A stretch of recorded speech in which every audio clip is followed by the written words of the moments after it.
Well, thanks everyone for first inviting me to give a talk today to the virtual seminar series, and also for those of you joining today.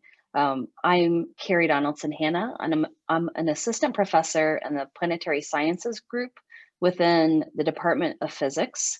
I arrived in March of 2019, and since then I've been pretty lucky and being part of several teams that have been successful in obtaining research funds from NASA, and that includes UCF's survey node that many of you may have already heard of called CLASS, which is led by Dan Britt over in the Department of Physics. I'm also a co-investigator on two missions that are going to the moon, L-Series and Lunar Trailblazer, which I'm going to be describing shortly in a few slides. And then finally, I've also led a successful proposal to obtain new telescopic observations of both the moon and Mercury. Okay, so the main science motivation behind my research really is to better understand the formation and evolution of solar system bodies, particularly bodies that have no atmospheres. And I do this using spacecraft and telescopic observations of the asteroids and the moon, like those from NASA's OSIRIS-REx, which we can see in this image down here, and then also the Lunar Reconnaissance Orbiter, which we can see here. And I do this by analyzing data from these spacecraft and combining it with laboratory measurements of analog materials. And so this is just an image of one of my Apollo soil samples that we use in the lab facilities here to collect measurements and then compare those to these spacecraft. And so really by linking laboratory measurements with spacecraft observations, we're really able to constrain surface properties of these bodies. And so we can understand their composition, the regolith particle size and porosity, as well as the thermal inertia of the surfaces. And I should also note that really this combination of lab measurements and spacecraft observations also allow us to propel and invent and design new instrumentation to go on board future spacecraft. Today, I'm mostly going to be talking about results that have come from the Lunar Reconnaissance Orbiter shown here. So much of what we know about the surface properties of the moon really comes from the Diviner Lunar Radiometer, which is shown here in the lower left. And it is one of 7 instruments on board NASA's Lunar Reconnaissance Orbiter, or LRO for short. So Diviner has been collecting thermal infrared observations of the moon since its launch in June of 2009, which is right around the time I started graduate school, and to date has collected over 1 trillion radiometric observations of the moon. And so at those wavelengths, this is the most studied planetary body in the entire solar system. And so using these observations, and this beautiful map in the background is one of these beautiful observations that we've made, we've been able to investigate the composition of the lunar crust. We've been able to look for surface exposures of the lunar mantle. We've been able to identify really unique volcanic constructs that we don't see on any other planetary body. And we've also been able to characterize the changes that are made to the surface by micrometeorite impacts and by the bombardment of the solar wind. And both of those processes combined are known as space weathering. Experience with the Diviner data has shown us that to best interpret these spacecraft observations, laboratory measurements of well-characterized samples under the appropriate environmental conditions are really needed. And so to simulate the near surface conditions of the moon in the lab, I use bespoke environment chambers, similar to the chamber here that is shown. This is Pascal, and this chamber resides normally at the University of Oxford in England, but currently it's on loan to me in our lab here at UCF. And in addition to this instrument being on loan from Oxford, Oxford's also building a new chamber that will permanently reside at in my laboratory at UCF. And so inside of one of these vacuum chambers, which we can see on the right here is inside this box here, we can simulate the near surface environmental conditions of the moon. First, by cooling the chamber using liquid nitrogen. We can also remove all the atmospheric gases inside of the chamber. So we create an airless or atmosphereless environment for the sample to be in. And then we can place our regolith samples inside this chamber, and we can heat them from below or from above using a halogen lamp.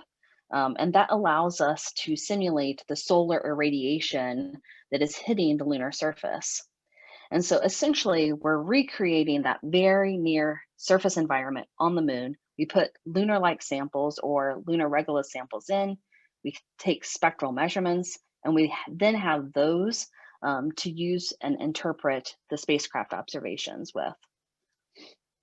And those really have pushed forward our understanding of all the observations that we've been collecting by Diviner. Of course, the more exciting thing now is that we have so many beautiful observations of Diviner. We have all these laboratory measurements. We now can start taking what we've known and start applying that to new and future opportunities at the moon. And the two that I'm involved in is the Lunar Compact Infrared Imaging System, also known as L-Series, and then also Lunar Trailblazer. And so to start with, the Lunar Compact Infrared Imaging System, known as L-Series, is being led by Paul Hain at the University of Colorado, and I'm a co-investigator on that team. L-Series was actually selected as one of 12 instruments by NASA to go to the South Pole of the moon on a Masten XL-1 lander. And so this is a mock-up of what that XL-1 lander will look like. And this is to go to the South Pole of the moon in December of 2022. And L-Series will be making the very first thermal infrared observations of the moon from its surface. And so this is really exciting. And it's going to play a critical role in connecting measurements at the very small spatial scales that we can measure from the surface to those that we measure from orbit in Diviner. And so it'll essentially give us a ground truthing mechanism for better understanding our orbital measurements that Diviner has been collecting. And then the next mission that I'm involved with is Lunar Trailblazer, which is a small satellite that was selected in the last NASA Simplex call. And this is led by PI Bethany Ellman at Caltech.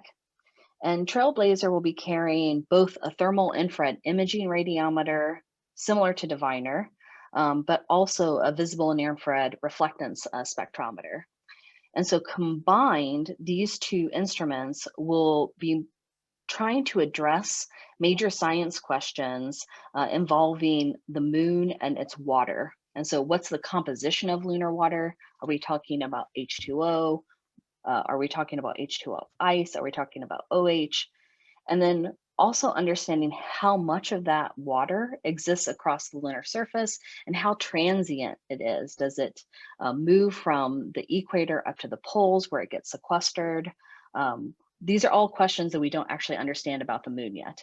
And so Lunar Trailblazer is really going to go and address those questions. And it's also going to forge a new path for future exploration by identifying locations of operationally useful water and also providing base maps for landing zones for rovers and humans in the future. So in the short term, my research group is going to be pretty busy in preparing for L-Series landing on the moon in December 2022, and also Lunar Trailblazer's arrival at the moon in 2025. As you can imagine, we're going to be working to develop calibration and reduction techniques for all of this beautiful data that we're going to be collected, because when we get to the moon, we're going to have to be operating on very short timescales. We're going to have quick turnarounds on this. I also plan on working with Ball Aerospace and other groups to develop and propose instrument suites to fly to the moon as part of NASA's Artemis program. This is something that Dr. Addie Dove and I actually have already proposed a mission to the lunar surface through the last NASA PRISM call. and we're waiting to hear whether we've been selected. And the other key push in the short term is really continuing to build my laboratory and my research group for the development and building of space instrumentation, particularly for lunar and asteroid capabilities.